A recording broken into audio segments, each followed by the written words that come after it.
Today's topic is the nusach of the bracha when we eat bread. What is the nusach of the bracha?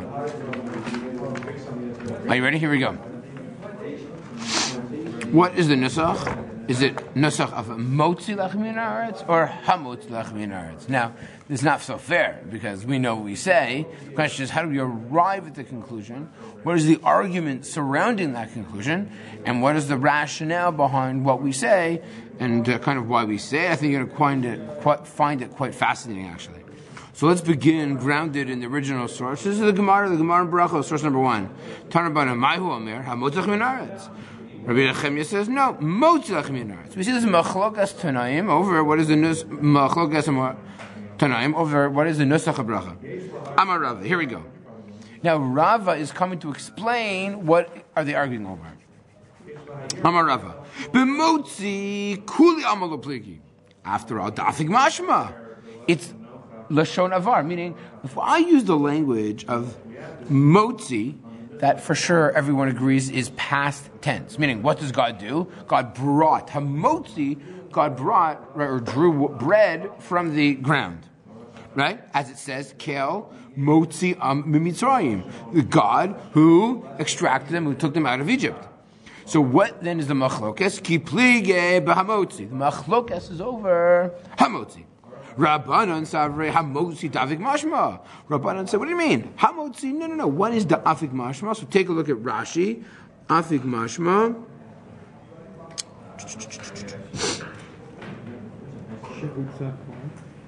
Shehotzi kfar v'vadai bracha haguna delisha'avar ba'inan. Meaning, if I'm eating bread, doesn't it make sense that I'm using past tense? Because, what do you mean? Oh, let's eat bread, which God will bring forth from the ground. What are we talking about? I'm eating bread in 3 seconds. It's irrational to say, but I have the bread in front of me, right? I can't be in the future. I'm in the future. The bread's right here. I'm holding it, right? So, as it says, hamotzi lecha mayim mitzorach halamish, that God took water from the rock, as it says in Dvarim. Rabbi Nechemia says no, hamotzi demafik mashma shenamar hamotzi etchem mitachat sivlot mitzrayim. So what is Rabbi Nechemia's language? That he will, it's futuristic, lashon atid, that he will, just like God will take us out of the bondage of Egypt. So take a look at Rashi. Rashi says, Mashma Kfar. Here, sorry. Sha'ati lahotzi. Dichtiv hamotzi etchem shneimar pasuk zel Moshe adayin lo yatzu. V'hamotzi l'chamayim adayin hu motzi kol yemei hayotam ba'midbar. So the machlokes seems to be: is this a futuristic bracha, or is this talking about the accomplishments of the Ribono Shalom? That appears to be the machlokes between hamotzi and motzi. Yeah. Rabbi Nechemia says motzi because that's past tense. So Rabbanan and Rabbi Nechemia, they agree that the bracha should be in the past tense. Rabbi Nechemia holds that's why you have to say motzi, and Rabbanan holds hamotzi still means past tense. But they both agree that the bracha should be said in terms of the past tense. They just disagree over what the word hamotzi means. No, but Rabbi Nechemia argues that the word hamotzi means futuristic. Therefore, you say motzi because motzi is mashma la'avar. Everyone. Yes, sorry, you're right. Thank you. Yes, correct. Thank you. Right. Therefore, you have to say, because Rabbi Nechemia holds that hamotzi is the future, you have to go to motzi. Thank you. Okay, so that's the machlokas in the Gemara. Now, what's the halacha? Well, I'm sure you're already surprised by this, right? Take a look at the Shulchan Aruch in 3 of the page. Yevarech hamotzi lechem min haaretz. The language is hamotzi lechem min haaretz, which is understood to be past tense. V'im rabbi mesubim yechavenu libam l'shemo bracha v'in amen. Fine. V'mevarech yechavin lo amen she'omrim. This is the idea of one person could be motzi other people. Now, here's what he says here. Yiten revach ben lechem u ben min. So we should say the bracha, brachat Hashem Elokeinu melech haolam, hamotzi lechem min haaretz, as opposed to lechem min haaretz, lechamim, you know what I mean? As opposed to, because we have the same letter, that ends a word and begins a word, you're off. And there's a few examples of this actually when we in the Shema, right? You see this. You're supposed to pause between them because it's very likely to blend, mix, swallow, whatever, blend into each other. Right, when you're laying two. Right?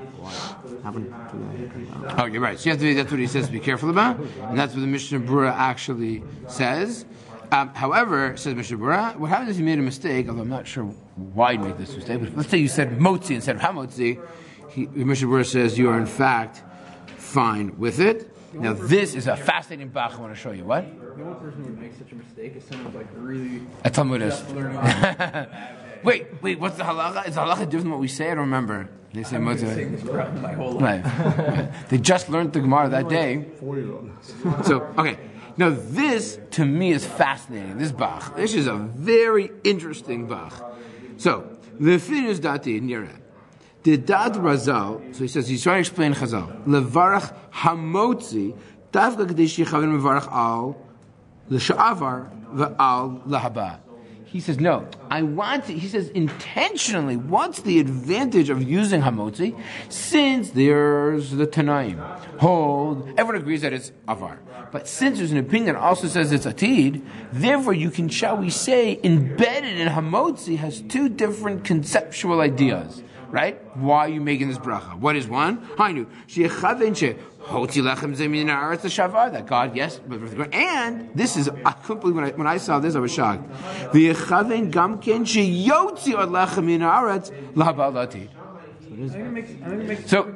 So Otherwise, machloked in the Gemara makes no sense because kuli amal lo plige motzi, right? So why didn't the Chachamim agree with motzi? Why did they see with hamotzi? And I'll tell you why this is an interesting bach, because the conclusion of the Gemara seems to be what it appears that it appears to say motzi lachem yinaretz. So the question is what happened. So it's clear then that they wanted to include this futuristic component to it, and therefore they like the hamotzi nusach because you could, shall we say, incorporate these two different ideas in one word. I thought that was pretty. Fascinating. Anyways, then the Bach continues. Atidar Eretz Yisrael shetotzi gluskaot v'kli melet min haaretz shenemar yeh pasbar haaretz. By the way, there's the Gemara actually says that the Itzadat was te'ina, was tfua, and this was wheat. And this idea of futuristic wheat, actually, I think this is one of the ideas that are brought down, that one day, there'll be wheat, just like was the chait, and we will also demonstrate the redemption in the future. I think this is the message that's also mentioned here as well. So if a person is a real Talmid Chacham, you'll have kavanah for both. But moti also you'd be sufficient for the past. However,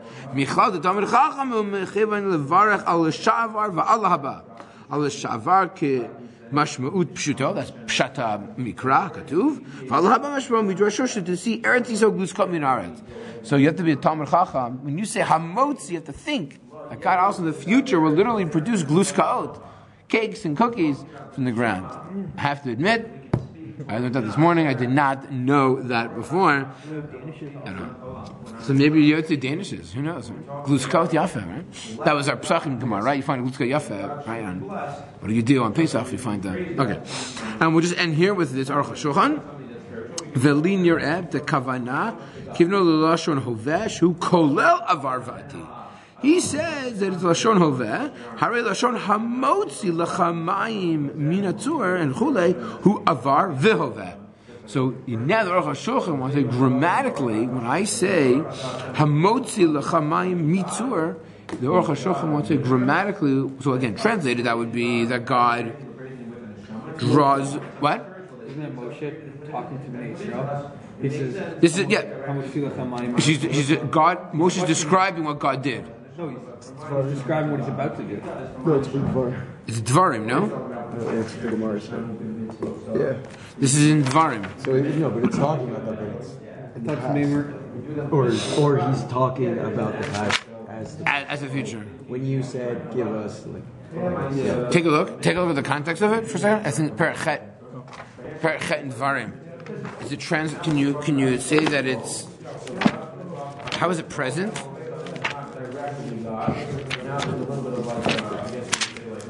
So here, Hamotzi l'chamayim min hatzur, here. That's very good.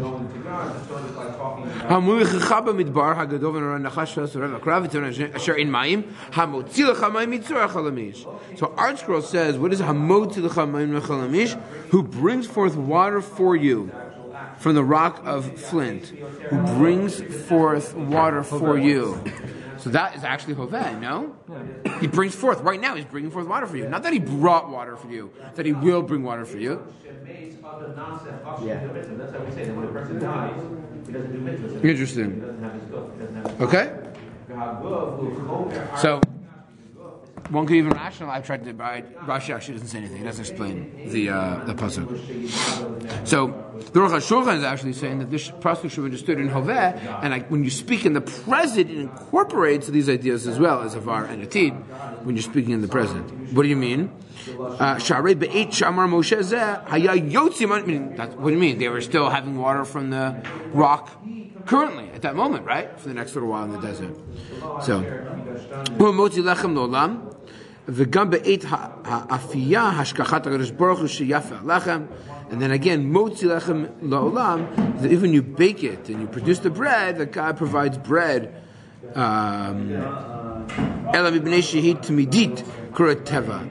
We often get confused when something is permanent. We also assume that it's nature. It's not often the case. It's a famous line at Teva Tzmahi Elokit Hashkachat Elokut El Bnei Shehit Tmidit En Lanu Hitpalut Mizah. We're not shocked by it because it is crazy that you take bread and what you do with it. All of a sudden you take wheat and you turn it into bread. It's almost like unrecognizable.